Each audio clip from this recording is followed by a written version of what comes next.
संसद में पिछले दिनों कभी मणिपुर, कभी दिल्ली अध्यादेश बिल तो कभी अविश्वास प्रस्ताव पर पक्ष विपक्ष के बीच जमकर बहस देखने को मिली।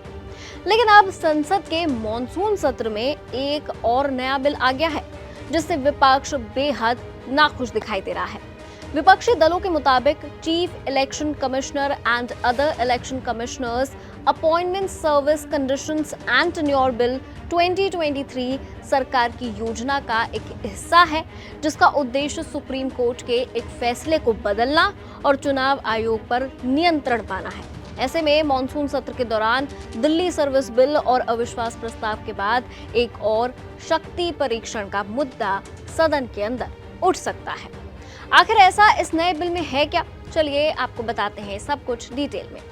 ये नया bill chief election commissioners and other election commissioners appointment conditions of service and term of officer bill 2023 के नाम से रखा गया है, जिससे भारतीय निर्वाचन आयोग यानी इलेक्शन कमीशन ऑफ इंडिया के मुख्य चुनाव आयुक्त और अन्य चुनाव आयुक्तों की नियुक्ति और कार्यकाल में संशोधन किया जा सकता है। इसमें चुनाव आयुक्तों की नियुक्ति के लिए 3 सदस्यीय सिलेक्शन कमेटी का प्रावधान है, जिसमें प्रधानमंत्री, एक कैबिनेट मंत्री और लोकसभा के विपक्षी नेता शामिल होंगे।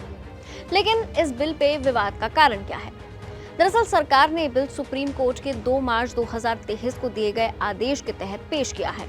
उस आदेश में कहा गया था कि चुनाव आयुक्तों की नियुक्ति के लिए एक लीगल वैक्यूम है और इस पर सरकार को कानून बनाने का निर्देश दिया था। उस आदेश में इसके साथ ही चुनाव आयोग के लिए एक स्थायी सचिवालय की आवश्यकता को भी महत्वपूर्ण बताया गया था।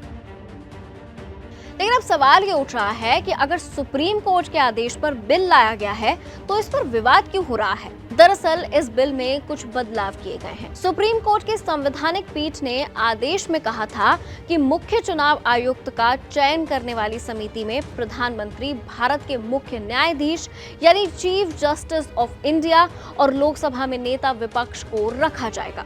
लेकिन केंद्र सरकार ने राज्यसभा में पेश बिल में 3 सदस्य कमेटी में सीजीआई के स्थान पर प्रधानमंत्री द्वारा नियुक्त किसी भी एक कैबिनेट मंत्री को शामिल करने का प्रावधान किया है।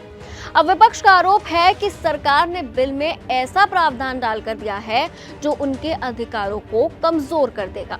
उनका कहना है कि इससे सरकार की पसंद का चुनाव आयुक्त नियुक्ति में अधिक प्रभाव होगा, क्योंकि हमेशा ही 2 सदस्य सरकार के पक्ष में होंगे, जबकि सिर्फ एक ही विपक्ष के पक्ष में होगा। विपक्ष ने यह भी आरोप लगाया कि सरकार ने ये बदलाव इसलिए किए हैं ताकि इस संवैधानिक संस्थान पर भी उन्हीं का कब्जा रहे। अब इस पर आप क्या सोचते हैं? अपनी राय हमारे साथ कमेंट सेक्शन में जरूर रखें। देखते रहें एबीपी लाइव।